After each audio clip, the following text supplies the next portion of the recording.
Pak Ahok, dalam berbagai survei yang dipublikasikan secara luas, rata-rata Anda unggul di atas kandidat-kandidat yang lain. Nama Anda di urutan pertama dengan perbedaan persentase yang cukup besar juga. Anda percaya nggak sih dengan hasil survei semacam ini?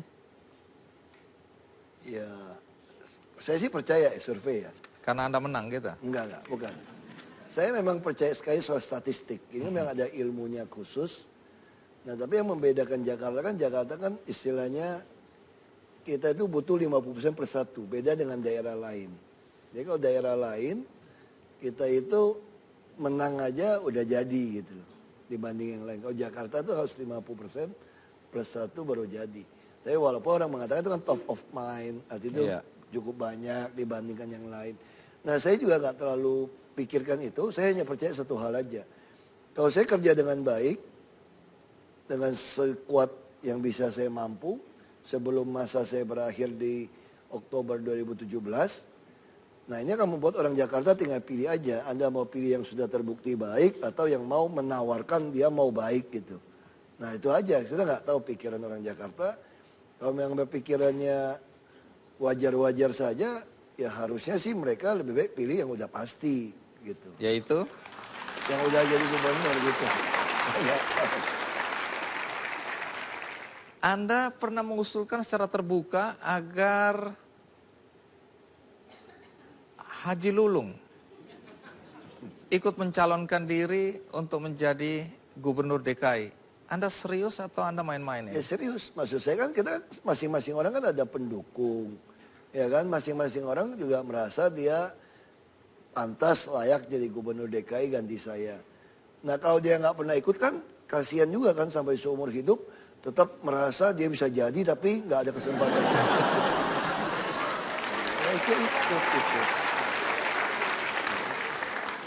Tapi antara Anda dengan Haji Lulung kan semua orang tahu ada perseteruan. Oh jadi enggak, baik aja. Kalau ketemu saya kan cipiki-cipikan. Baik, tapi bagaimana pandangan atau pendapat Haji Lulung mengenai pencalonan dirinya untuk menjadi gubernur DKI? Mari kita simak pandangannya berikut ini.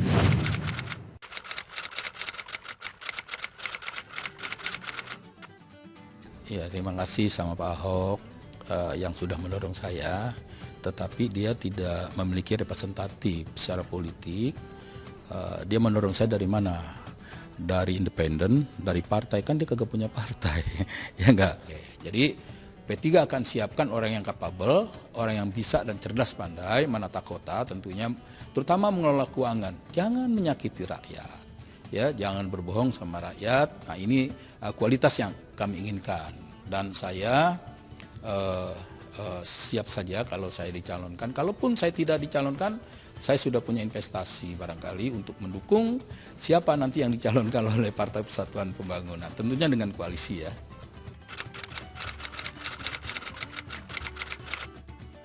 Saya yakin itu, asal saya berpasangan dengan orang yang tadi saya bilang punya kualitas ya. Saya yakin itu dapat. Jadi harus yakin kalau maju itu dicalonkan harus yakin bisa mengalahkan, bukan Ahok aja. Kalau Ahok sih ya kecil lah, bukan lawan saya dia, percayalah. Nanti yang lawan saya itu orang-orang yang lebih dari Ahok.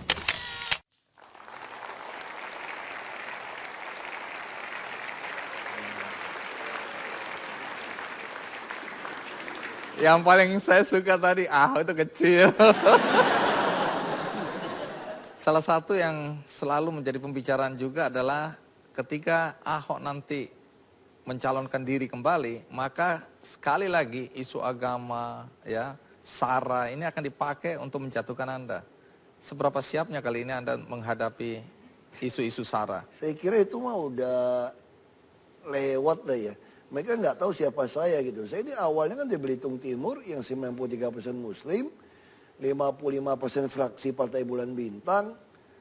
Itu udah nyerang saya habis-habisan. Mereka nggak tahu, ini kayak belajar Saudin, aku udah lewatin 36 pintu nih. Udah jago. Itu udah kecil gitu. Sekarang itu udah biasa. Jadi isu itu bukan lagi isu buat Anda Saya ya? kira masyarakat juga nggak bodoh kok. Orang-orang Islam ngerti banget, diajarin. Ini kan terlihat kan, mana yang sidik, perkataan mulut, apa perkataan, apa perbuatan sama. Mana yang amanah, dipercaya apa enggak, mana yang fatona, mana yang tablik, itu dia ada. Aku sekolah Islam dulu gitu. Bagi orang Islam sih, sebetulnya, saya dulu di Belitung, mereka bilang gini, lebih baik orang yang mimpin mengikuti ajaran Islam, walaupun dia belum dapat hidayah jadi seorang Muslim, daripada yang dapat hidayah Muslim tapi kelakuannya tidak Islam, makanya masyarakat Islam akan dirugikan. Saya ngerti, kita lihat aja nanti seperti apa. Kalau nanti Anda menang kembali menjadi gubernur DKI untuk kedua kalinya, apa yang... Oh itu kenceng itu. Kenapa? Karena APBD 2017 saya masih sempat susun. Nah kita susun APBD lebih cepat. Sebelum Januari 2017 sudah punya APBD 2017. Dan kalau saya Februari langsung terpilih, saya penggantian ke saya pun masih Oktober loh 2017. Karena ini dimajuin. Jadi bisa bayangin, saya Oktober baru ganti ke saya lagi, Februari saya udah jalanin APBD, yang macam-macam kok pasti berhentiin.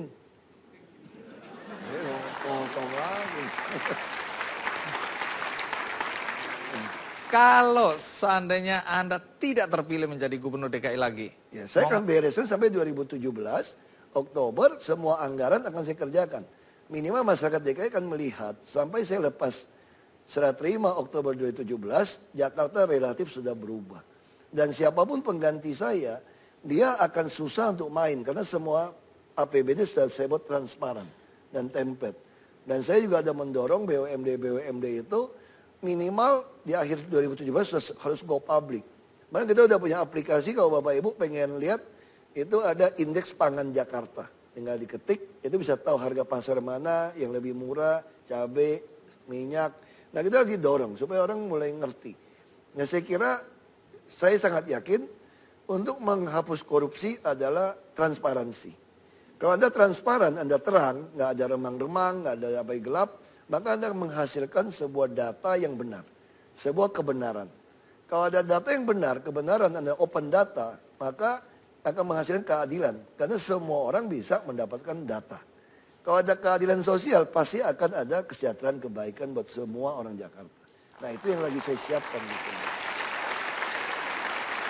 Baik, di akhir acara ini seperti biasa saya akan berbagi buku untuk Anda di studio, yaitu buku karangan Reinhard Ghazali, judulnya Self Driving. Dan ini cocok dengan tema kita hari ini, dan semoga bisa menginspirasi Anda semua. Saya akan bagikan satu-satu untuk Anda di studio.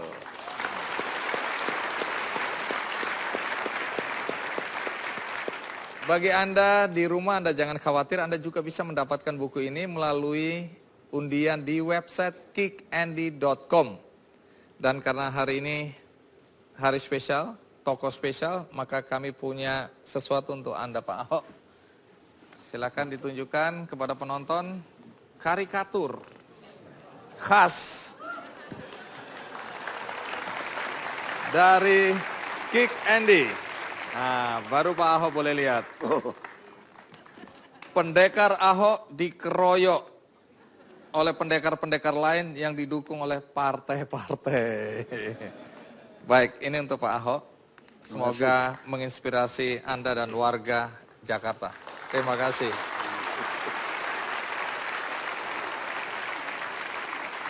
Demikian perbincangan dengan Gubernur DKI Basuki Cahayapurnama. Semoga banyak manfaat yang bisa kita petik dari pembicaraan tadi. Sampai jumpa.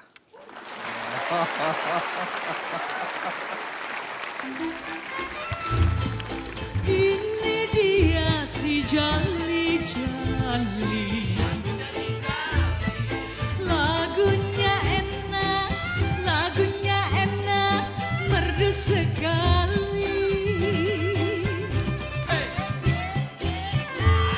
Ini dia si jali-jali, lagunya enak, merdu sekali.